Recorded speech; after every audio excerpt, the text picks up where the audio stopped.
Moving on with Chapter 10 of the 10th edition, if you're not using the same edition or you're using an entirely different book, again, they tend to flow the same. This one is going to cover energy, energy transfer, general energy. We're going to talk about the way that energy is transferred through work and heat, things like that, define some more terms, and really just continue going with building a really good thermodynamic foundation. Here's the objectives. You can pause to read these, but we are going to go through them. So here's for the introduction. If we take a look at an entire room, so again, here's our boundary. Right here, you see this is our boundary being defined by the room. So if we look at an entire room, which is everything inside of here, okay, so it's everything inside of here. We have the refrigerator, the fan in here. We have the air within. We have electricity. We have everything, even the contents of the refrigerator, everything within this room, because this is our boundary, right? Everything within this boundary is what we're going to look at. This is our system. So if we take the entire room, including the air and the refrigerator or fan, as the system, which is an adiabatic closed system, what that means is that if we have, let's say we have a heat source here. Here's a little heat. Adiabatic means that it's not going to transfer into the system. There's going to be no heat transfer, which is denoted by Q. Q is heat transfer.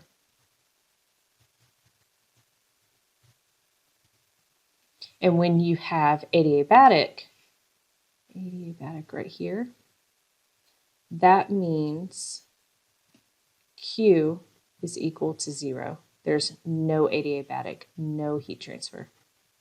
No heat transfer. And you'll see transfer denoted by that. Okay, so it's a closed system, right?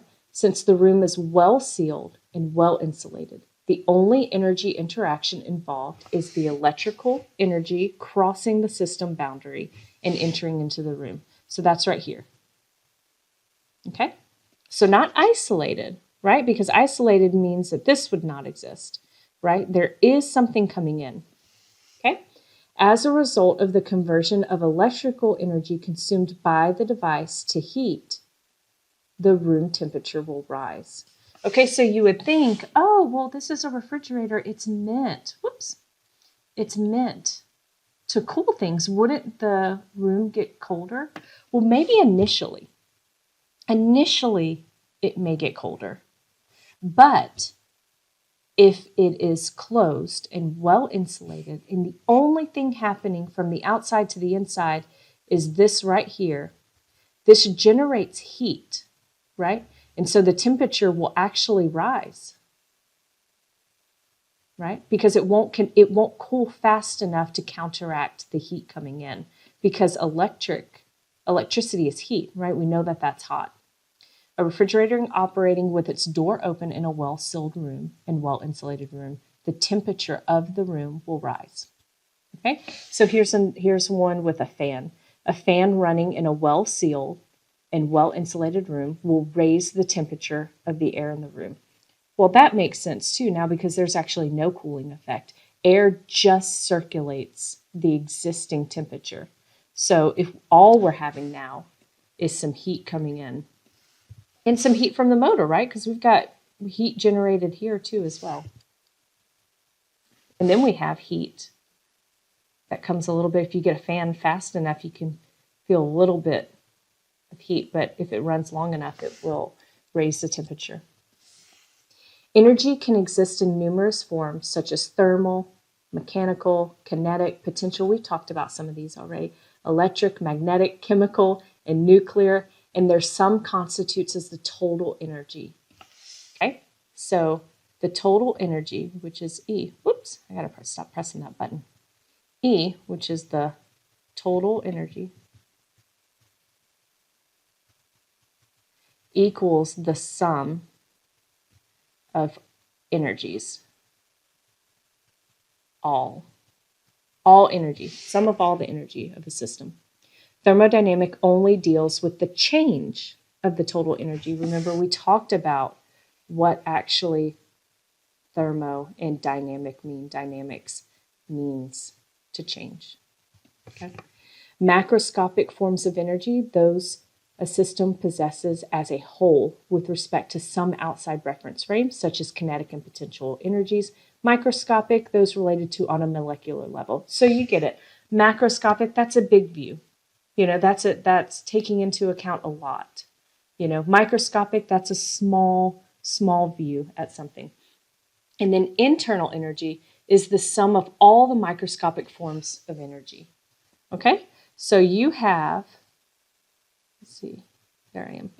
So all of this, U, which denotes internal energy, is going to be the sum of all the microscopic forms of energy. Okay, so there's at least 6 different types of forms of energy that we've talked about: nuclear, thermal, mechanical, kinetic, magnetic, and electrical.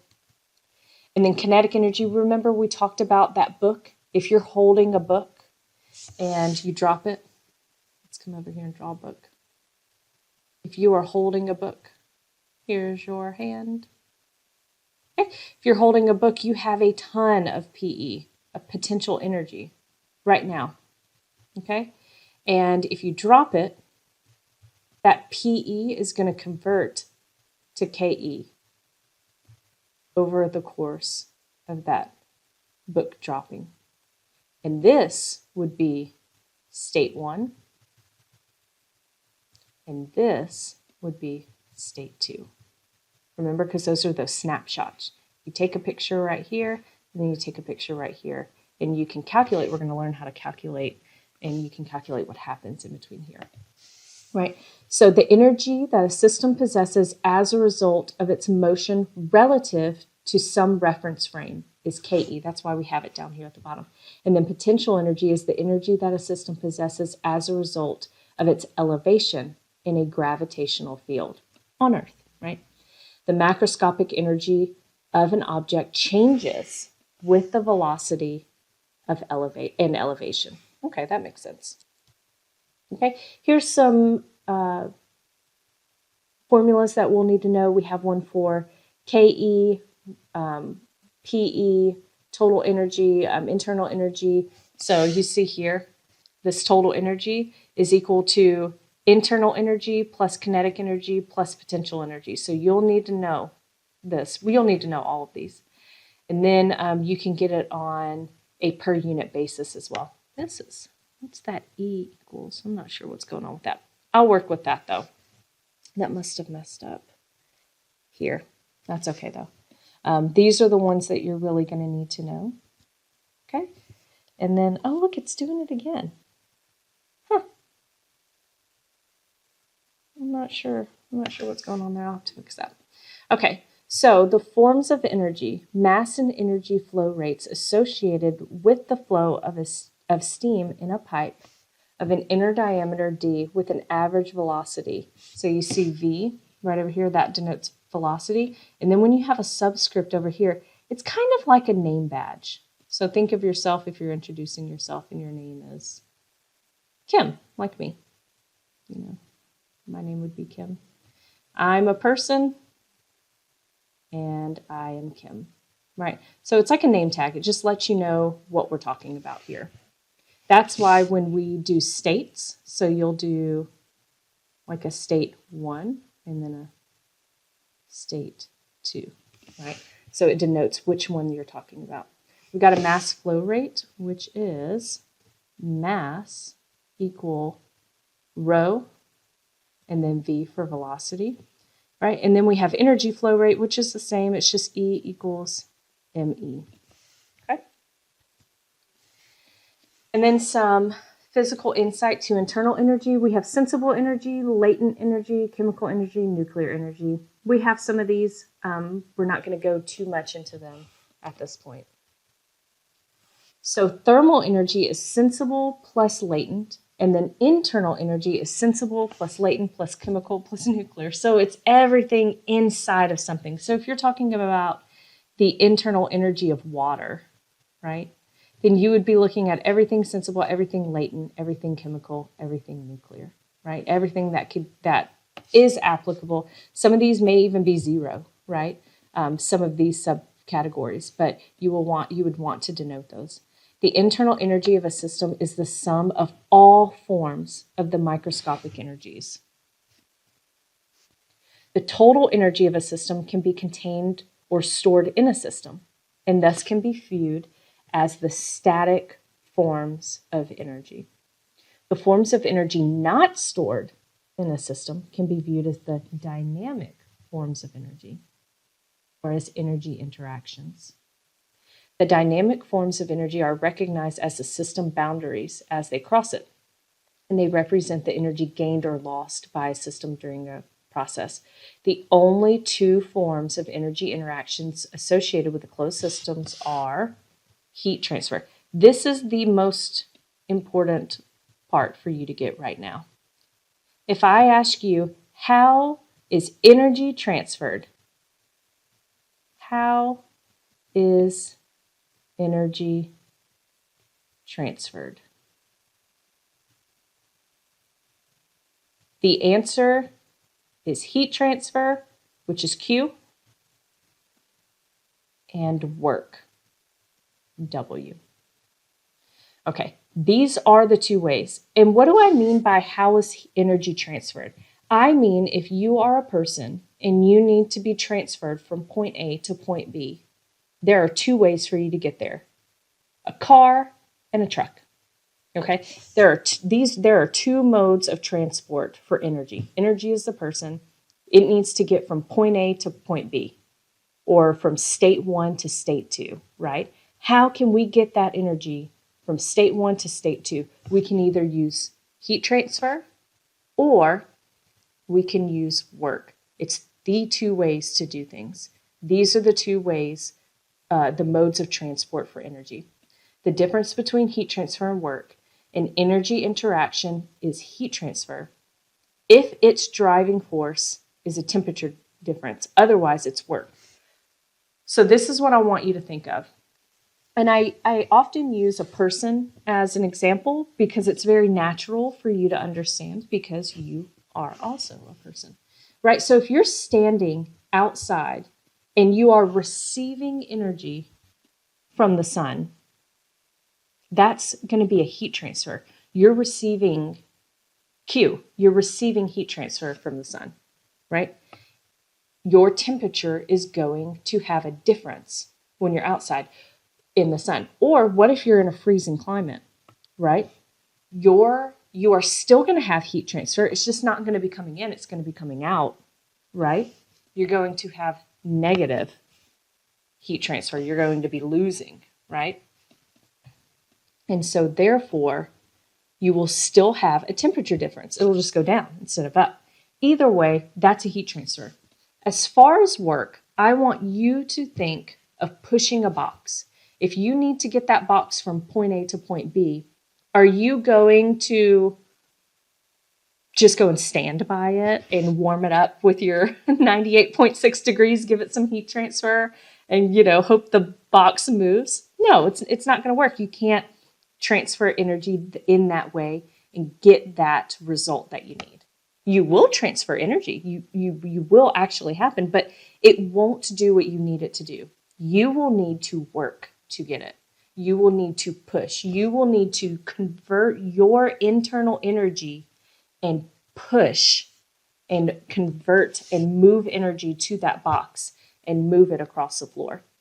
So there are two ways to get it done: heat transfer and work. And now if you're thinking, well, what about the origin of energy? All of our energy comes from the sun, all of it. That's where energy originates from. We convert it through work, either naturally or unnaturally. A stream going down, or the waves, right, in the ocean, those are work. That's actually conducing work. And then we can use more work, more turbines or water mills, things like that, to continue to do work to transfer this energy and make it usable for ourselves. But all of our energy comes from the sun. And so you can think of it kind of like a food chain in sorts. So a plant gets its food or its energy from the sun, and then we use work to eat the plant, and get that energy. So it all really originates from heat.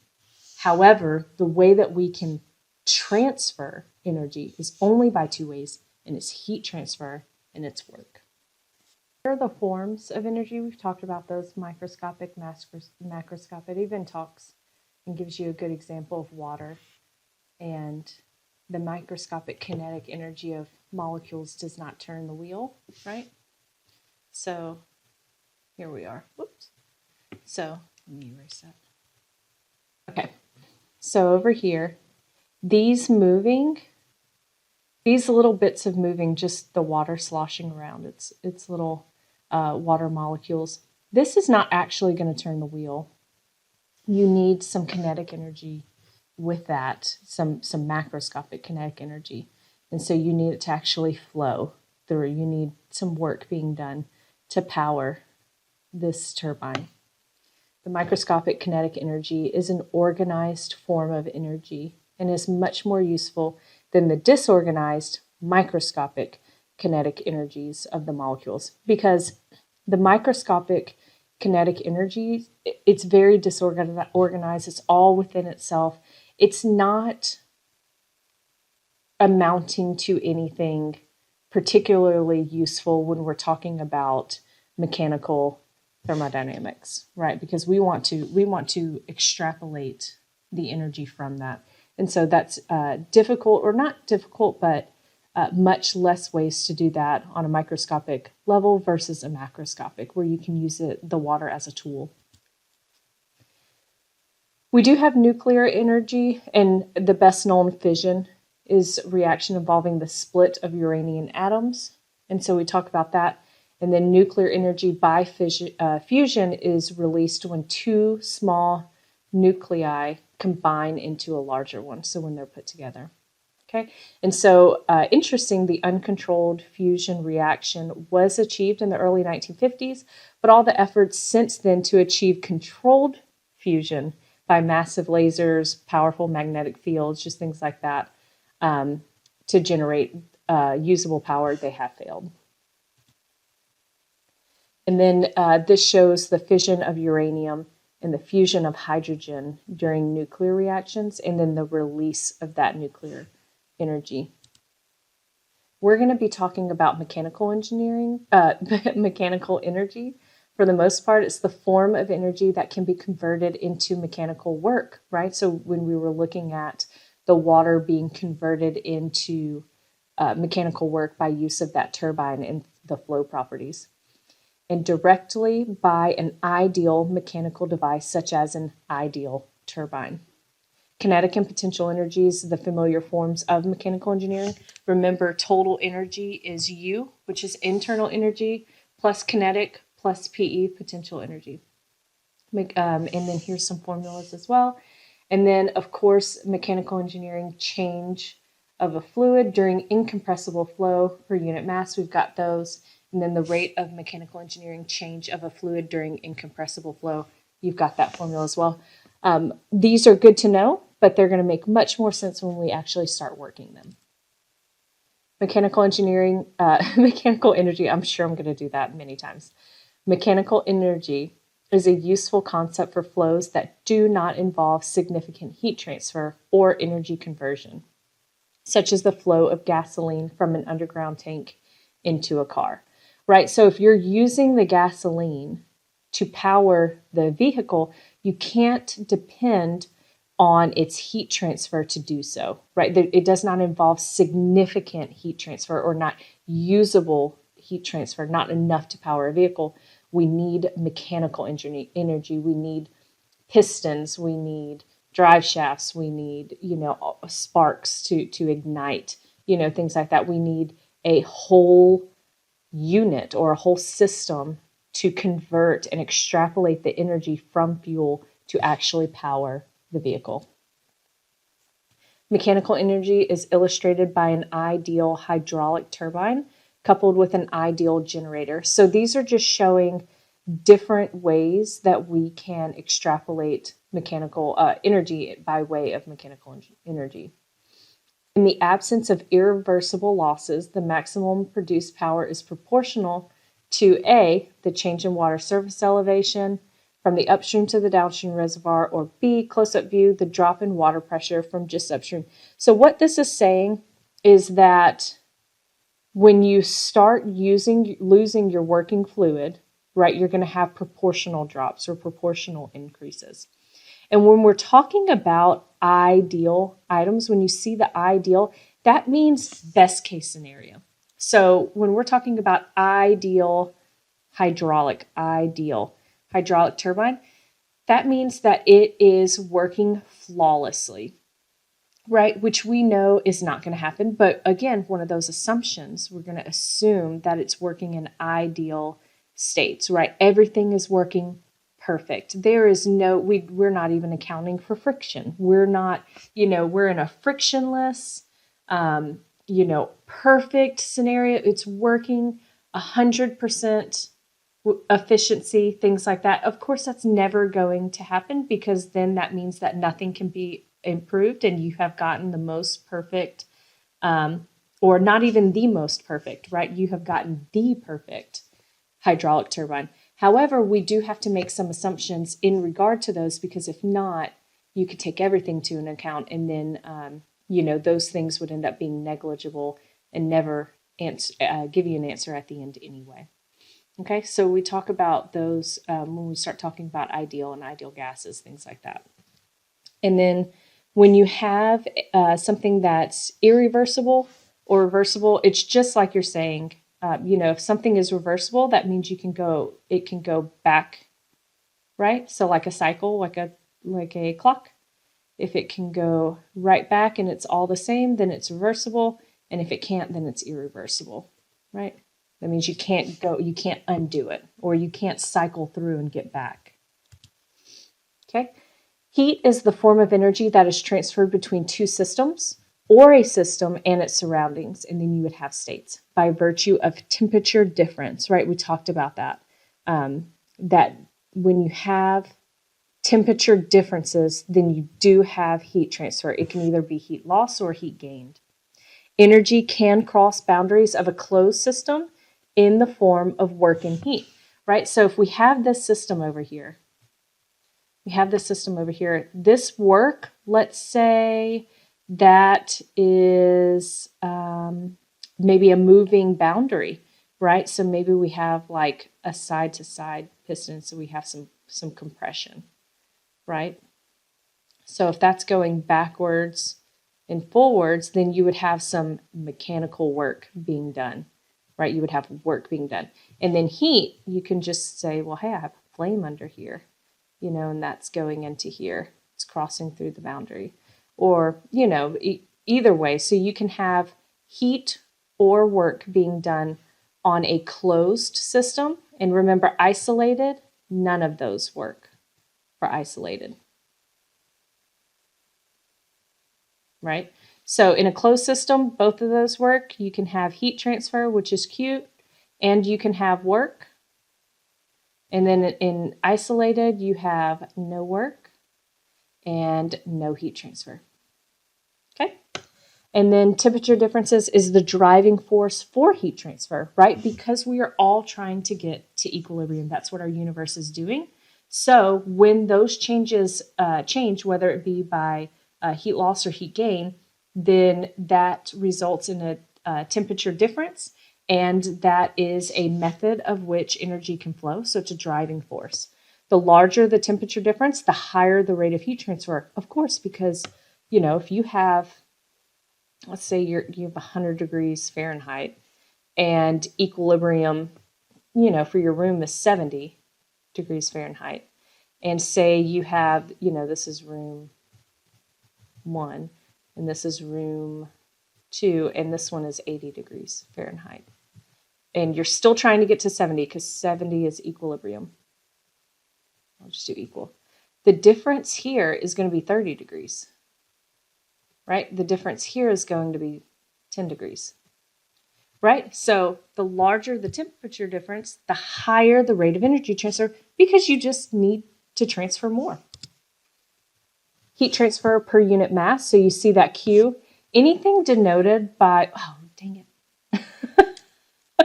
Okay, sorry. Anything denoted by a lowercase letter means per unit. Per unit, okay? And then capital is not on a per unit base, or we call them specific. So like specific heat transfer.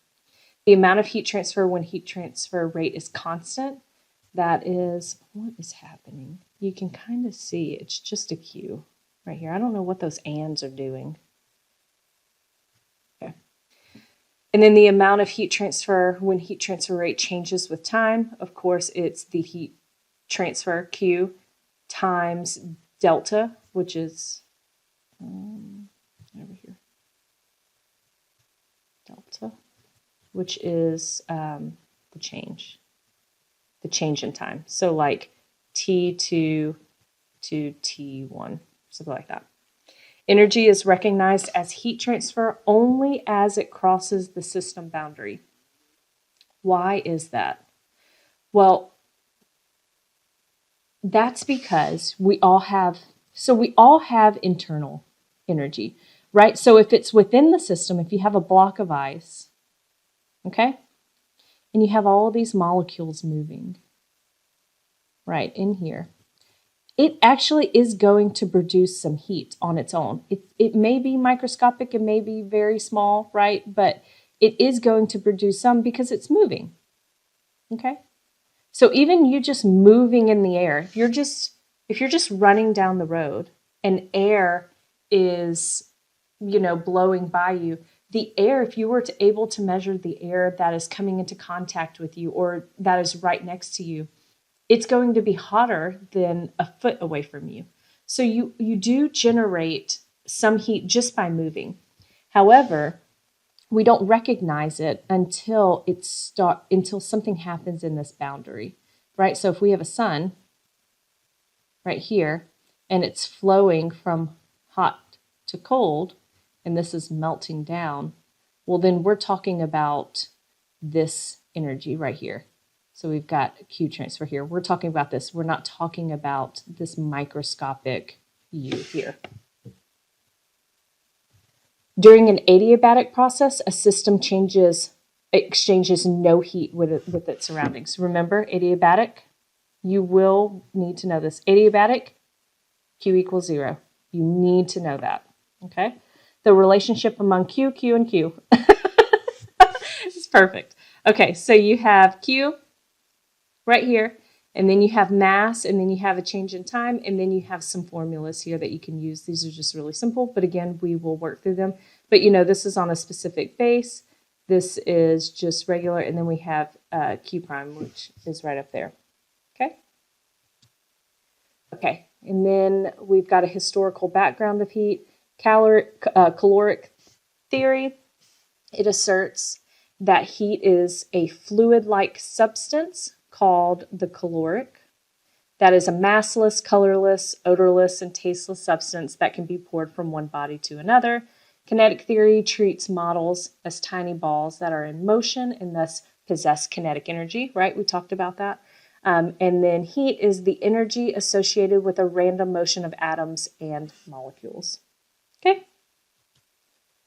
Oh, okay. So we have heat transfer mechanisms. So we talked about how can energy,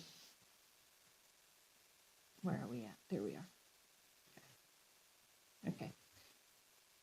Oh my goodness, I keep hitting it. Okay, so we talked about energy. Oh, that's why I'm on the top of my board. Okay, energy can be moved through heat transfer or work. That's the two ways that it can do. And then within heat transfer, you can go 3 different ways.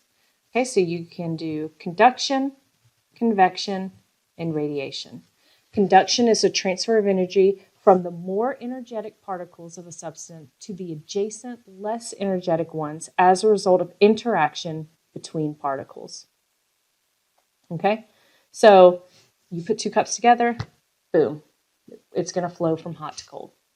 The transfer of energy, convection is a transfer of energy between a solid surface and the adjacent fluid that is in motion, and it involves the combined effects of conduction and fluid motion. Have you ever heard of like a convection oven? That's where we get that heat transfer going into.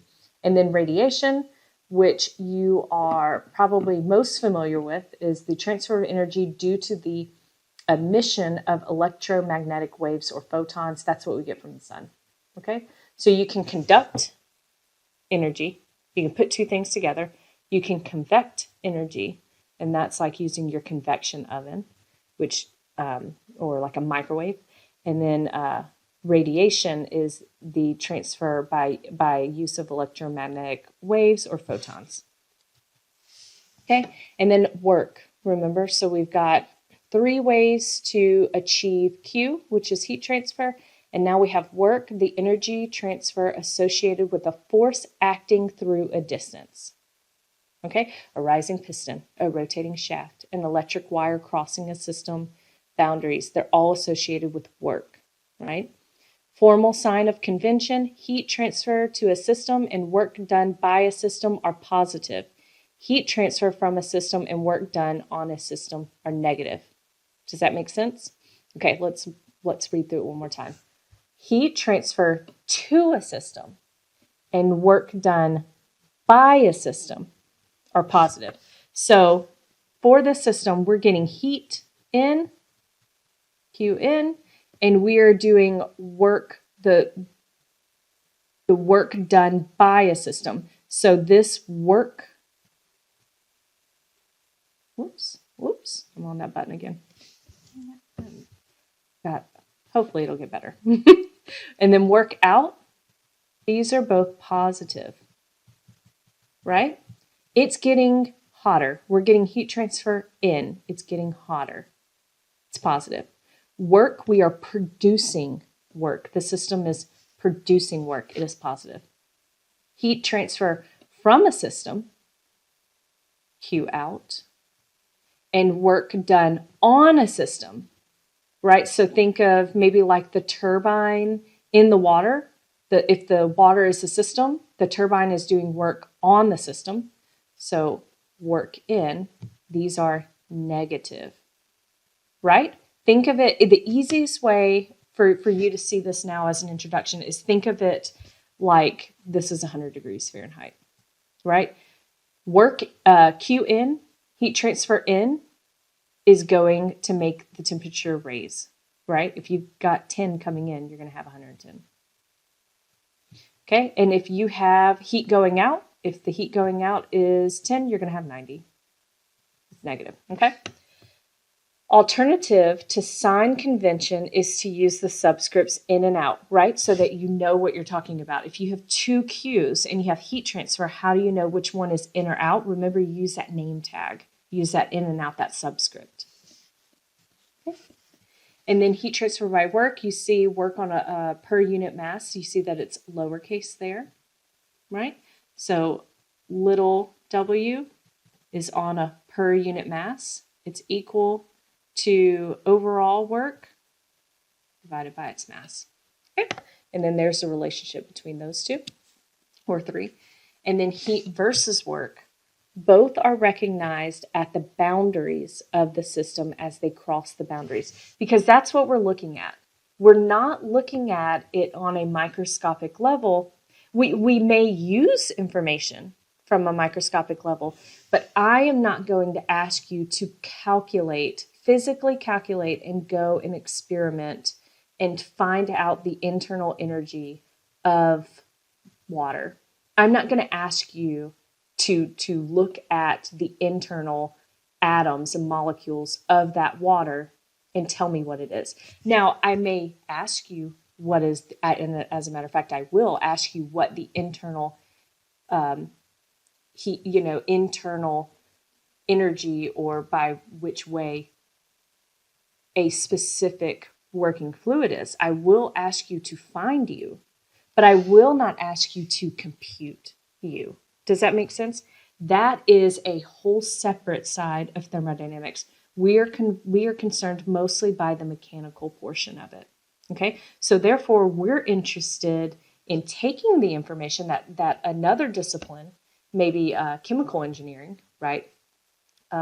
What that has found, what they have found through their testing and calculating, I will ask you to take their U data and calculate, what is being done on a surrounding or what the surroundings are doing on the system. We're concerned about what we can then utilize, how we can extrapolate it.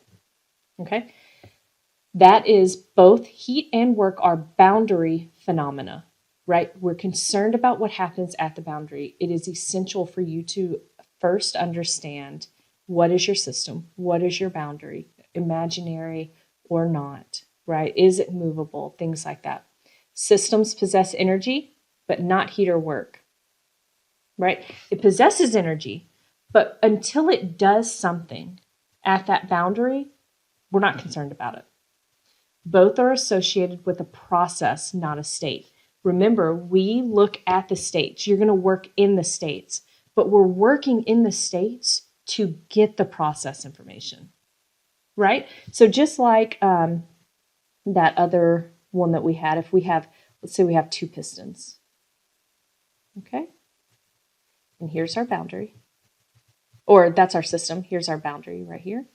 And then we have another one. Okay, and then just drew our boundary. Here's our system. And so what I am concerned about is, let's draw this one a little bit lower. Okay.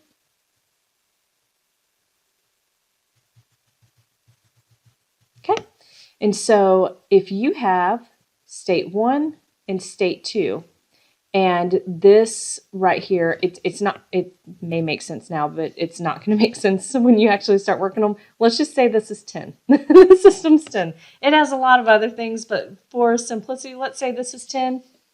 And let's say you can use all that stuff and you calculate that this is 7. I'm not concerned about what state 2 is. I'm not concerned that it is state 2. Now, from a calculating standpoint, I am very concerned that you can find and calculate state 2 effectively. Why? Or state 1 effectively. Why? Because I need to know what happens in between here. I need to know what happens from 1 to 2, because the answer that I want is this 3. I'm concerned about the process, right? Because this piston is going up and down and up and down and up and down and up and down. I'm only concerned about these values because I want to know what happens here. And I can't know what happens here if I don't have something to calculate. So I look at an upper bound and a lower bound, right? Okay, so unlike properties, heat or work have no meaning at a state, right?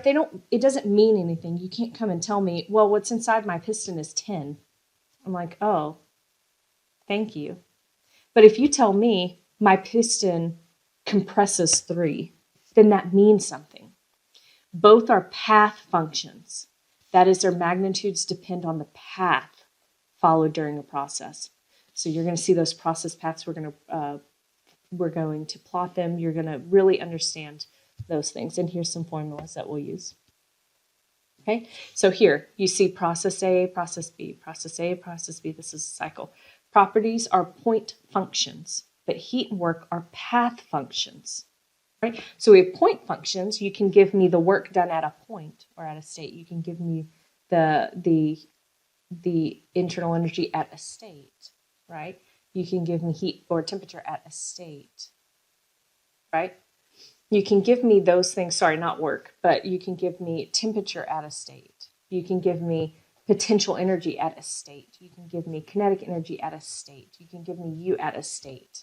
You can give me mass at a state. You can give me all of these things at a state or at a point, at point 1 and point 2. But for you to calculate, a process A or process B, which is work or heat, which is Q, you will need to use the data, those point functions, the properties of those point functions, to then get me the heat and work, right? So like if you tell me at point 1, so this is pressure and this is volume. Oh, you know what? Let's do it with volume because they've already got it here. So at point 1, you have 2 meters cubed of volume. And then at 2, you have 5 meters cubed of volume. You have those, right?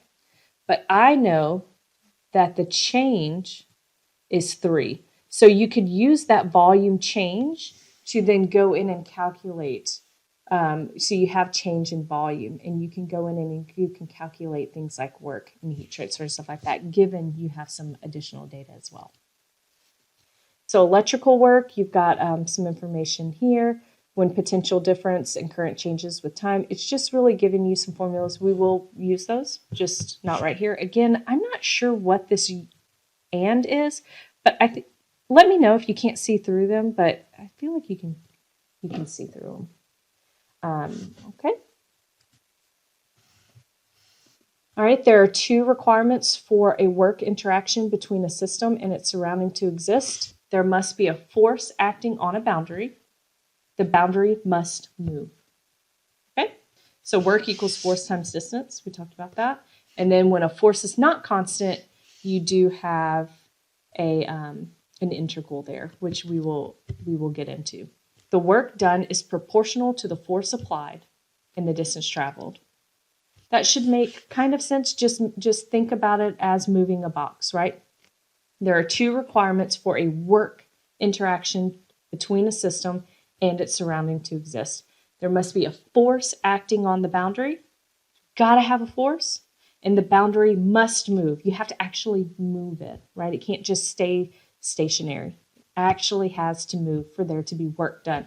If you push on a wall, if you push on a concrete wall, you have that force. You are pushing. You are pushing and pushing and pushing. But if it doesn't move, you didn't do any work. I mean, you expelled energy, but you didn't produce work for that system that you're looking at, which is the wall, right? Now, if I'm looking at you as a system, then you did produce work. You moved. You moved all around. But of course, we're looking at the concrete wall. What is the force? You are the force pushing on it. The boundary must move. Did it move? Then you did produce work. Did it not? Then you did not produce any work. You didn't do any work. Okay.